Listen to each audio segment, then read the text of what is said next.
The What to Next podcast helps you build a TBR of each your favorite books. In each episode, Lauren and Maine interviews authors and book influencers to recommend books they love for you to make up to.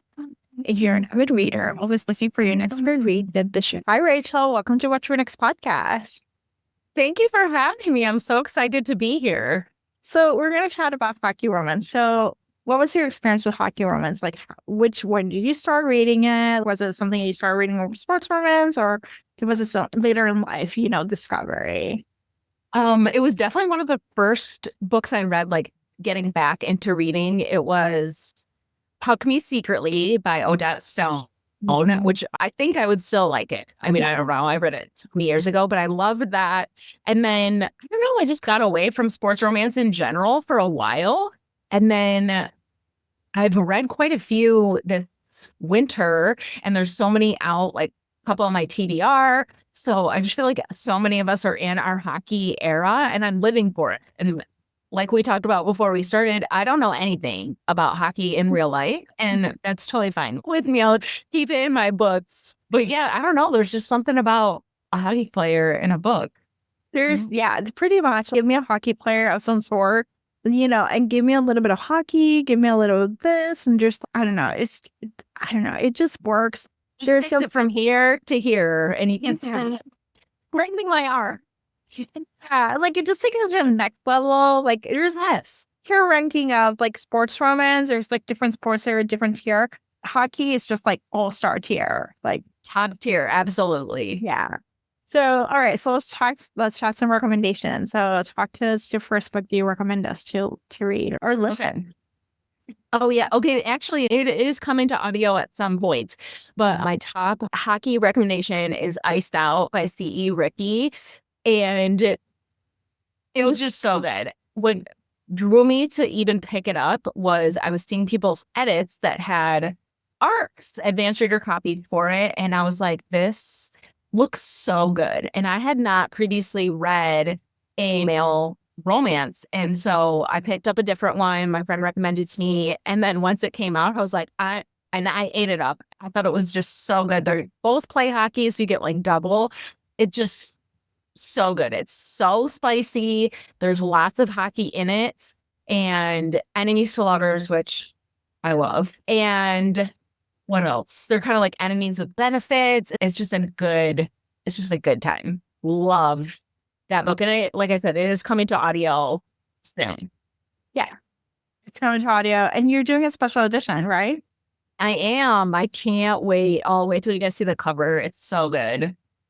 So actually talk to us about your book boxes, actually. Talk to us about that project, like something to look forward going back to your account, Yeah, I kind of do. I don't know who I think I am. Definitely not a book box company, but it's fun for me to get to work on a special edition cover of some of my favorite books, like work with an author, work with a cover designer, and, have that available for people. And it's just been like it's totally a pinch me moment. And so after I read Iced Out, I, messaged C. Ricci, and I was like, what are the chances you'd be willing to do Iced Out with special edition with me? And she was like, we're on a time crunch, but let's make it happen. So it's happening. It's going to be a quick turnaround, and it's so good. She actually lives near me, so she's going to come hand sign them as well. Normally I do book plates because it's just easier that way for the author. Like we don't need to ship all these books around the US, but she lives very close to me. So she's going to come over and hand sign them. And yeah, I can't wait. I've already looked at the mailers I'm going to put them in. So they'll be color coordinated with the cover. And it was really fun I'll give a little sneak peek of the cover. My friend Emily designed the cover, and she has not read the book, so I just kind of told her some of the vibes or whatever. And I was like, I don't know if you can make this happen, but in the book, one of the things, there's a little moment, and there's socks that one of the boys gives to the other, and there's little implants on them. And I was like, can you put this on the cover somehow, some way? She's like, yes. And she texts me when she's working on it. She's like, I'm just waiting for a family member to come into my office and see me putting eggplants on a sock and be like, what is wrong with you? Anyways, it's so cute. It's so fun. I'm just so excited to see that come to life and have that on my shelf. Oh my gosh, I love it. I love that you're helping us, get more special editions out there. No. So, No, so if they're addicting, I'm addicted. So I'm like fueling my own addiction, really. yeah. Yeah. All right. So let's go back to recommendations. What's your next recommendation? Next one, I would recommend Consider Me by Becca Mack. It's actually her debut novel, and it's so good. It is long, it's chunky, but it reads pretty quick. And he is just like precious. And okay, so Consider Me reads pretty quick. He is totally a golden retriever, and he is just obsessed with her. Like, he does the most to win her over and keep her, and it's just absolutely precious.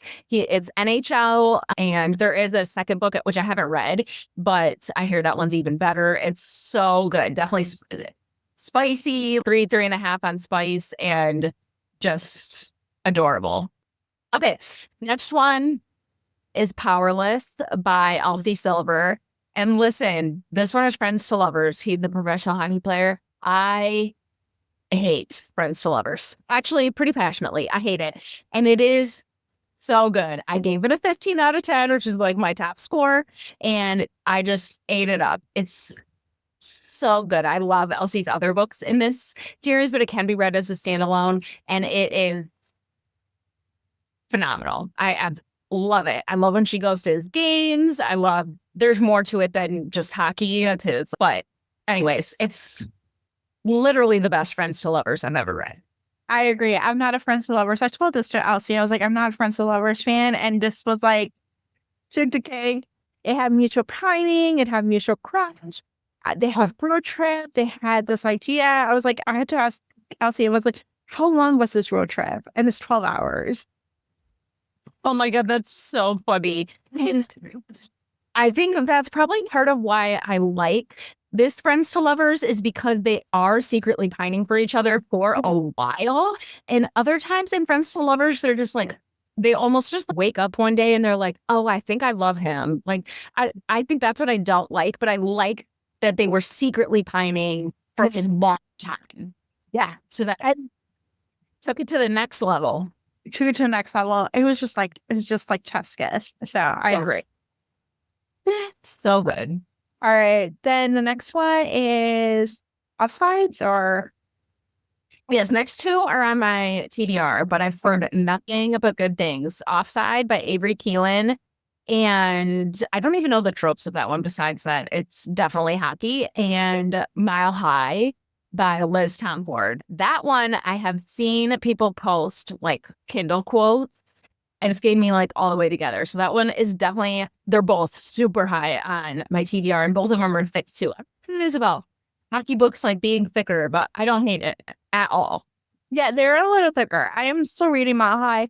I love the whole trope of by the tendon hockey player, and there's something to be said with they have force proximity, but they only see each other at a certain time.